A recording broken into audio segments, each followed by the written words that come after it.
Hi, and welcome to this week's edition of the AMC News Dispatch. I'm Beth Clemens with the Office of Public and Congressional Affairs.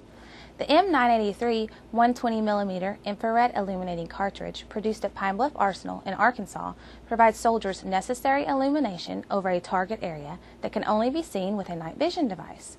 This capability allows soldiers to see without being seen, saving lives and providing a distinct advantage over the enemy.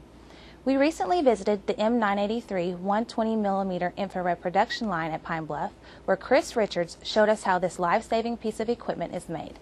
The first step in the operation you'll see is the obturating band weld. The obturating band is a ring that goes around the mortar, so when the prop charges fire to shoot the mortar downrange, they don't let the gases pass by the mortar. After the band is welded, we go to the stencil operation. The band at the top, the stencil indicates what type of round it is. The orange that we're doing now tells you that it's an illumination round. After the stencil is dried, we put in the expulsion cup. You see here's a little cup of black powder. So whenever the round is fired downrange, the fuse starts this little thing of black powder to split the two body parts into two, and this then ejects the candle out. All right, here you're looking at the automated piece of equipment called the torque machine. Once the fuse, tail fin, and ignition cartridge are put in, this machine takes all the components down to the specified torque. After the round is cleaned, it'll be slid into the ring gauge station. At this station, we're making sure that the round is properly sized to fit in the mortar tube. And after we check the burlap area of the mortar, we also check the obturating band that is below flush of the burlap. When the round is fired, we want to make sure that the burlap is the proper dimension.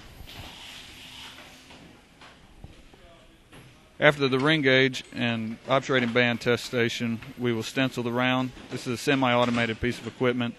The stencil is inked using a roller, and the round is placed into position, and then the stencil equipment will apply the stencil to the round.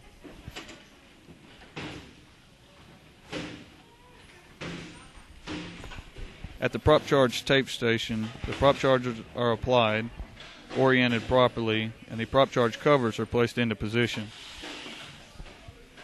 After the prop charge covers are placed into position, the piece of equipment will apply the tape the proper amount of rotation.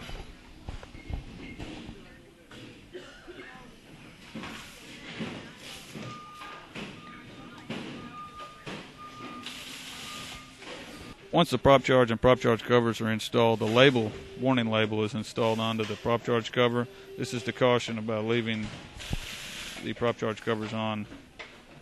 Once the label is installed, this is the final look we have on the round, so all aspects of the round will be inspected, and then it'll be placed into the fiber container. He pulls it out a quarter of a turn to ensure that the obturating band is not stuck against the round.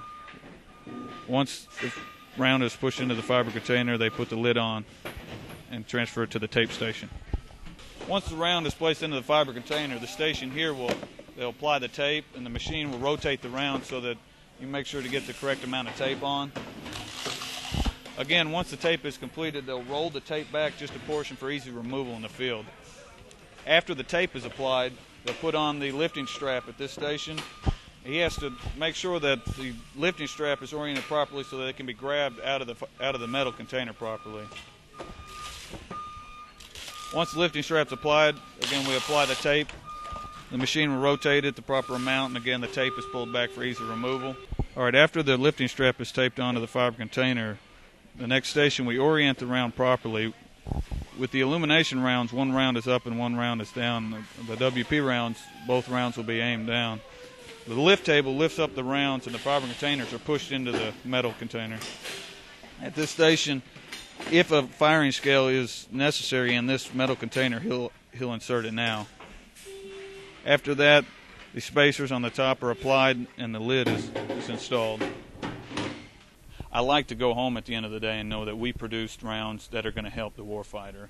You know, the illumination round, the infrared rounds, that's what I really like to know, that whenever we shoot it out there and we have our night vision goggles on, our guys are going in, they have the advantage. That no longer do the enemy have the advantage in their location.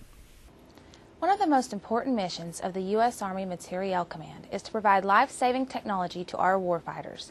and Pine Bluff Arsenal's production of the M-983 120mm infrared illuminating cartridge is another great example of how we are doing this.